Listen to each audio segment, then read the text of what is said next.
everyone, we are back to bring you even more New York Comic Con coverage. Before we dive in, please remember to subscribe to our channel. It really helps us grow our audience. We have a lot more Comic Con coverage coming. We're still stacking up interviews. We're going to get back to the AFI 100 list. Lots of cool stuff coming your way. The experimental new streaming platform, Quibi, is designed for on-the-go viewing. It's a cell phone streaming-based service with mini episodes that average like 8 to 10 minutes.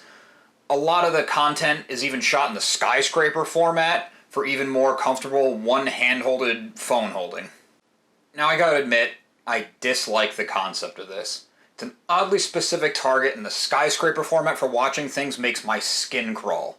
Unfortunately for Quibi, they also launched in the middle of a massive shutdown, and a lot of the people who would be commuting and watching their phone that way are home where more robust entertainment is readily available on their TVs or monitors or whatever. But a little while ago, I was listening to Fat Man Beyond, it's one of Kevin Smith's podcasts, and he was talking about a new series called Slugfest. This is a series that takes the Toys That Made Us approach. If you haven't seen the Toys That Made Us on Netflix, get on it. So it takes that approach to diving deep into the history and lore behind the DC and Marvel mega comic publishers. It's a dramatized documentary series with reenacted footage. It was thought up by the Russo brothers, which obviously you know who the Russo brothers if you're watching anything related to nerd pop culture. And it stars a lot of names and faces related to the superhero genre. And it turns out that Kevin Smith himself is narrating the series, which I think was left out of his initial report of the show on Fat Man Beyond. I don't know if it was an NDA thing, or if he wasn't attached at the point. Either way, I'm a huge fan of Kevin Smith, and after the last two Avengers movies, I'm very curious about whatever the Russos are doing. I also love the approach to this series, the kind of tongue-in-cheek, funny documentary. And when I found out all this goodness was exclusive to Quibi, I was skeptical.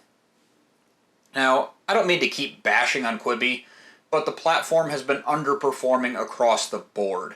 I thought it was going to go under by now, and as a series with this much interest, I thought the series would be lost to time and just done with. All that preamble aside, when I was given the opportunity to virtually attend the panel at this year's New York Comic Con, I jumped on it. I mean, it was the Russo brothers, it was Kevin Smith, it's Marvel and DC Comics. You can't do Comic-Con without Marvel and DC Comics. The Russo brothers were clearly into the idea, and they weren't just big names paid to be attached to someone else's project. They said that despite the name of the series, Slugfest, the show was done with respect and reverence for the subject matter. Of course, that doesn't mean it's a heavy-handed approach. It's going to be a light, comedic documentary that delivers the information and you get some laughs along the way. The name Slugfest is actually directly taken from the book that inspired the series. Joe Russo loved the book ever since he was a kid. He was just as captivated by the behind-the-scenes goings-on between the big two as he was the comics on the page that they were putting out. He also felt, since before he was even in a position to call any shots, that the book was fit to be a series. Anthony Russo added that when they first came up with the concept for the series, they immediately wanted Kevin Smith to narrate. Kevin Smith is a true fan. Anthony feels that Smith's voice is synonymous with enthusiasm and fresh takes on these beloved properties.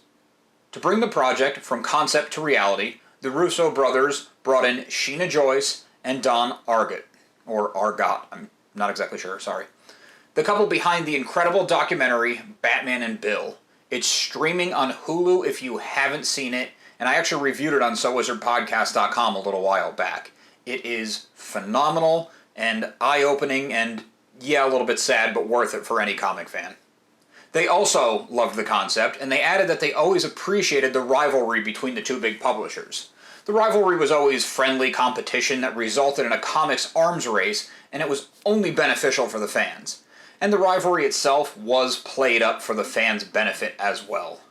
There was some writer, artist, talent poaching back and forth between the two, but it was never contentious or malicious. The series is going to go on to tell stories of the big names you already know, of course, but it prides itself on shining some light on the people whose names may not have made it as deep into pop culture, but are equally important in delivering on all the properties you love. It was cool to see the reveal of the poster for Slugfest shown for the first time during this panel, but it was even cooler that they added the entire first episode to the tail end of the panel. The first episode of Slugfest is titled, Nazis Are Bad. That gives a pretty good indication to what the tone of the series is. The comedic, dramatic storytelling is done with some great talent, and the information is historic, but funny. The 10-minute runtime gave a quick look at the subject without feeling like it was stretched too thin. However, there was some meat left on the bones, and the more traditional 22 to 24-minute episode could have easily been done. I really enjoyed what I saw. I hope the series isn't kicked to the curb and forgotten about when the app goes under. Maybe Quibi could outsource to a larger streamer or monetize through a more stable platform like YouTube in the future. Well, sorry about that. I guess I couldn't resist taking one more shot at the app that brought the few of you Chrissy's Court. Yep, Chrissy Teigen has a judge show. Well, thanks for watching. Make sure to subscribe to our channel for a lot more New York Comic Con 2020 coverage. Remember to listen to So Wizard Podcast every single week wherever you get your podcasts.